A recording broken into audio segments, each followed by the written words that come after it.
اول نوع من انواع النماذج خلاص حاجه اسمها مجموعه شموع الدوجي. طيب ايه او بالانجليزي الدوجي دي بيكون شكلها عامل ازاي؟ دي بتكون عباره عن جسم شمعة صغير جدا كده، وطالع منه ديل سفلي وعلوي صغيرين كده.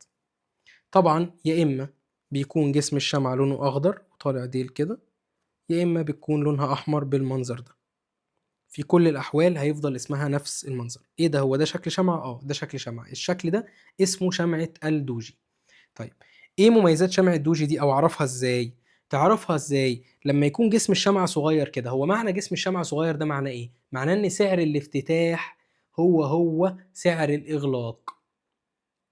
يعني الشمعة بدأت هنا وفضلت تنزل وتطلع، ولما الوقت بتاعها خلص انتهت برضو فين؟ في نفس المكان. فشمعة الدوجي دي اعرفها منين؟ ان سعر الافتتاح يساوي سعر الاغلاق، وبالتالي عمل لي جسم رفيع خالص كده، لان هو عند نفس السعر. احنا طبعا عارفين ان هو كل نقطة بيقابلها ايه؟ سعر معين. وانت عندك الشرط اهو، هنا الاسعار، فكل مكان ده سعر. هنا مثلا 2000، هنا 1500، هنا 1000. فهنا ده كده سعر ال1000. فبالتالي ان هو تقفل وتفتح هنا، يعني الساعة تبدأ هنا وتقفل هنا تخلص هنا، ده معناه ايه؟ معناه ان الشمعة دي سعر الافتتاح والاغلاق عندها نفس المكان، وبالتالي بنسميها شمعة الدوجي. حلو كده؟ حلو. طيب انا افهم ايه بقى من شمعة الدوجي دي لما اشوفها؟ افهم ان المشترين والبائعين محدش فيهم قادر يسيطر. قد ما اشتروا قد ما باعوا. الدليل ان السعر ما اتحركش، صح؟ فلما اشوف شمعة الدوجي اعرف ان في تساوي ما بين العرض والطلب، او في تقارب ما بين سعر العرض والطلب. هي مش شرط تبقى الجسم صغير خالص عند نفس النقطة، لا، ممكن يبقى ايه؟ ازيد سنة صغيرة، يعني ممكن يبقى تخين شوية صغيرة كده، عامل كده. خلاص. طيب عندي اشكال مختلفة من شمعة الدوجي دي. زي ايه؟ ادي عندنا نموذج اللي هو بيبقى جسم صغير والديل صغير طالع فوق وتحت كده. طيب عندي نموذج تاني ان هو يبقى عامله كده بس، ودي نادره يعني قوي بس بتحصل، ان الشمعة تبقى عامله كده ملهاش لا ديل فوق ولا ديل تحت. يعني ايه؟ يعني قفلت وفتحت ما اتحركتش خالص، فضلت في نفس المكان. طيب في مكان تاني او طريقه او شكل تاني ممكن شمعة الدوجي دي تبقى عامله ازاي؟ تبقى عامله كده. تبقى مثلا عامله جسم صغير كده اخضر، ولكن عندي ديل طويل من فوق وديل صغير مثلا من تحت، او العكس، ديل طويل من تحت وديل صغير بس من فوق. ولكن جسم الشمعة ايه؟ برضو سعر الافتتاح هو سعر الاغلاق. ماشي. عندي نموذج كمان ان ممكن يبقى عندي جسم شمعة كده مثلا، وعندي ديل مثلا طويل من فوق وما عنديش اصلا ديل من تحت. طيب احنا اتفقنا ان ده معناه ايه؟ او نفهم ازاي نقدر نحلل الشمعة. هنقول والله نمسك دي مثلا، نقول والله ان انا عندي الشمعة بدأت فين؟ هنا، وبعدين نزلت شوية فعملت لي أدنى سعر هنا، وبعدين طلعت فوق فعملت لي أعلى سعر هنا، وبعدين نزلت تاني لنفس المنطقة اللي بدأت فيها وقفلت، فبالتالي عملت لي الشكل ده. تمام؟ طيب معنى هنا كده إيه؟ معناه إن المشترين كانوا أقوى حبة فطلعوا السعر شوية، ولكن البياعين كانوا برضو مساويين ليهم فنزلوا كل الصعود اللي هم طلعوا بيه وقفلوا عند نفس السعر. تمام؟ طيب نفس القصة هنا.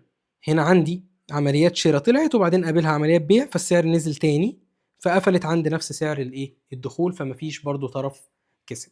خلاص. طيب دايما الشمعة الدوجي دي بتلاقيها في آخر اتجاه. طب بتديني معنى ايه؟ يعني لو انا عندي اتجاه صاعد صاعد شموع طالعة كده، ممكن تلاقي في الآخر شمعة دوجي كده. طب ده معناها ايه؟ معناه ان الاتجاه ده بدأ يضعف. ما هو انا كان عندي ان المشترين هنا مسيطرين، فلو المشترين كانوا فضلوا مسيطرين كان زمان الشمعة دي بقت خضرة وتخينة كده وجميلة وطالعة، صح؟ لكن معنى ان هي بقت صغيرة كده معناه ان في ايه؟ تكافؤ ما بين المشترين والبياعين، وبالتالي ابدا اعرف ان هنا بدا يدخل ايه؟ بياعين. خلينا نرسم دايما البياعين بالاحمر. فالبائع هنا بدا ايه؟ ينافس المشتري اللي كان بيدخل، لدرجة ان هم تساووا دي بعد ما كان المشتري هو المسيطر. غالبا هنا ممكن يبدأ ايه؟ البائعين يبدأوا يزيدوا واحدة واحدة، فيبدأ يحصل ايه؟ هبوط للسعر. خلاص. فدي شمعة مهمة جدا لان انا اعرف الاتجاه هل هو هيكمل ولا لا. دي كانت شمعة الدوجي واول نموذج بالنسبة لنا في نماذج الشموع. طيب نخش على اللي بعده.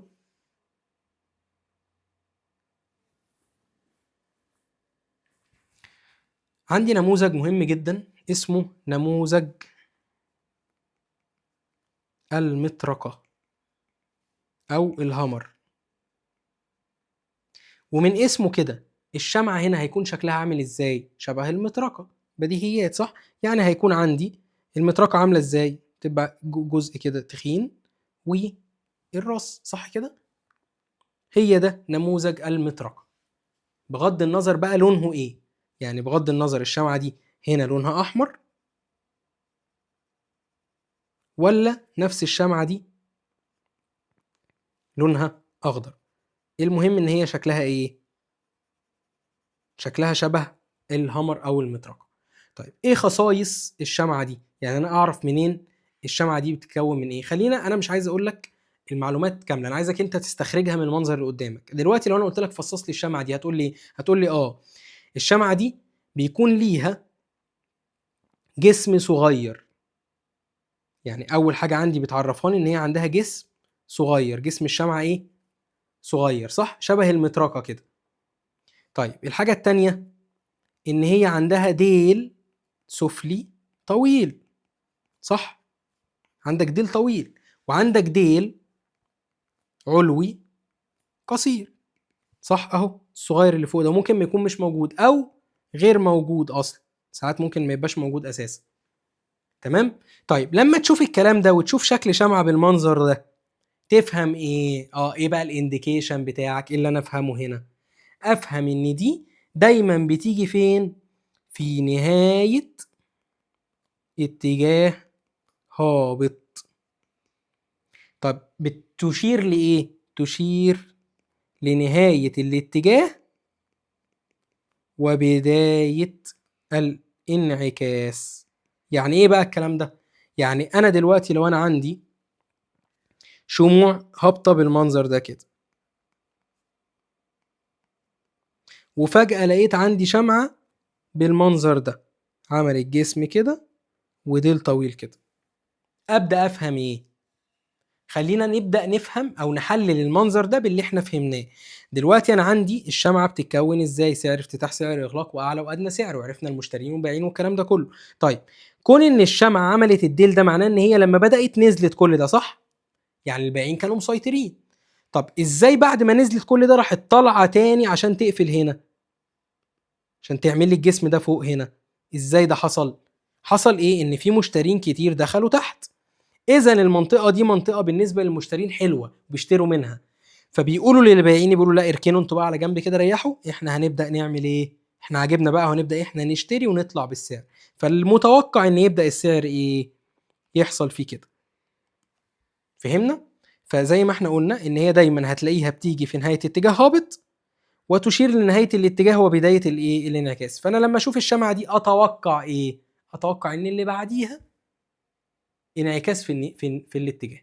خلاص. طيب حتى لو الشمعة دي لونها احمر، ما هي الفرق بين ان هي تبقى لونها احمر ولونها اخضر ايه؟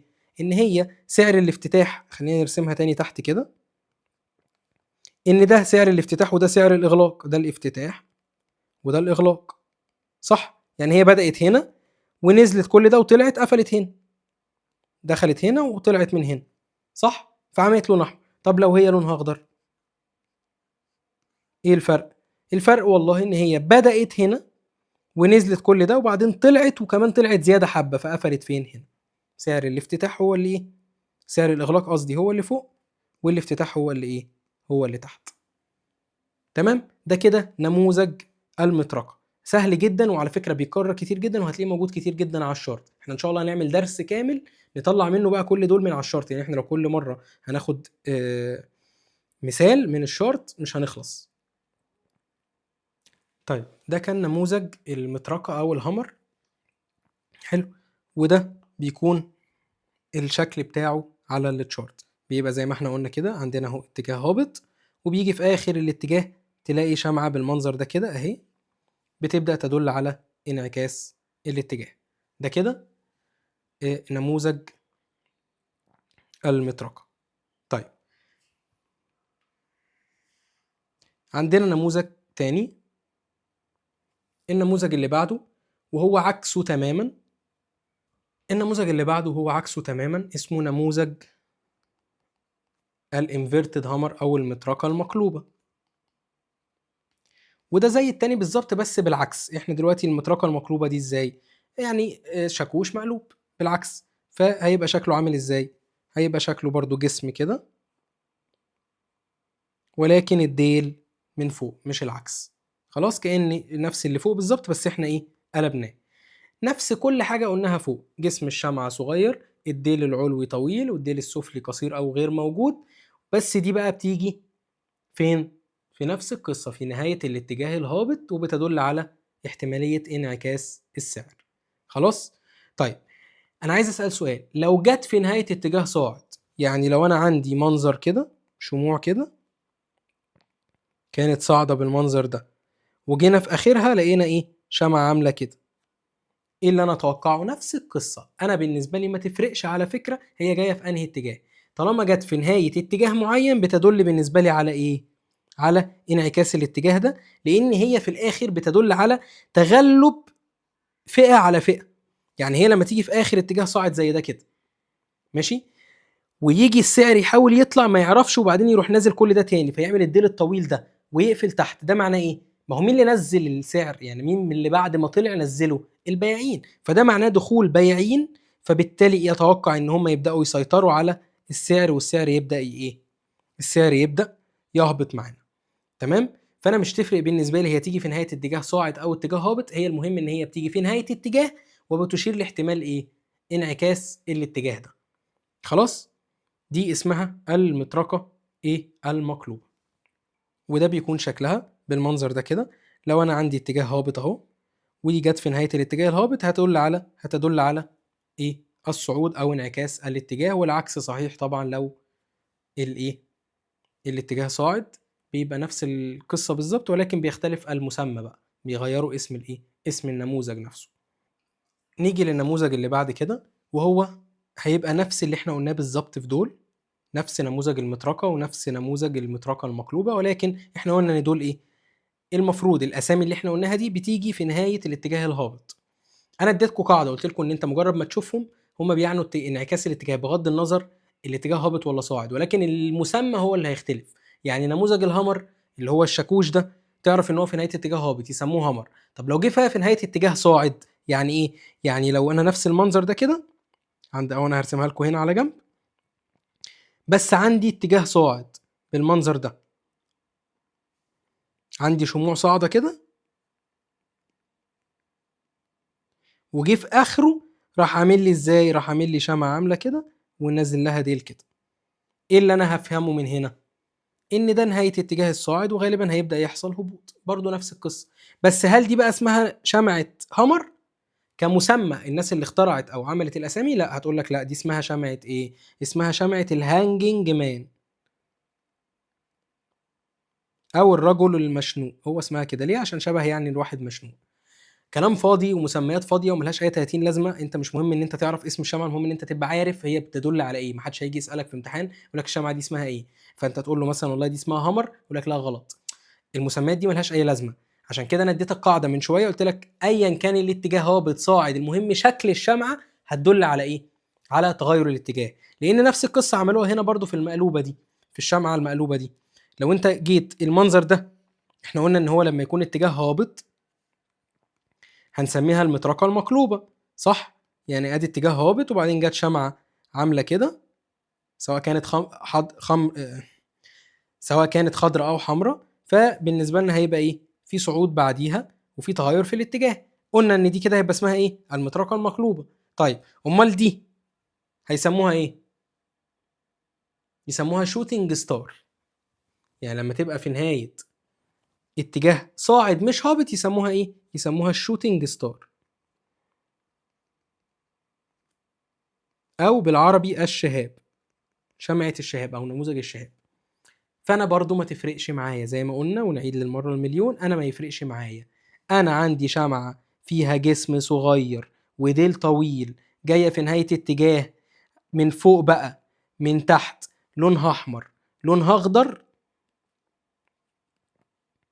اهم، اسمهم بقى محمد، اسمهم محمود، اسمهم حسنين، ما يفرقش معايا. يفرق معايا ايه؟ ان دي بتدل بالنسبه لي على تغير الاتجاه. قبليها صاعد يبقى بعديها هابط، قبليها هابط يبقى بعديها صاعد. اسمها ايه مش فارق معايا.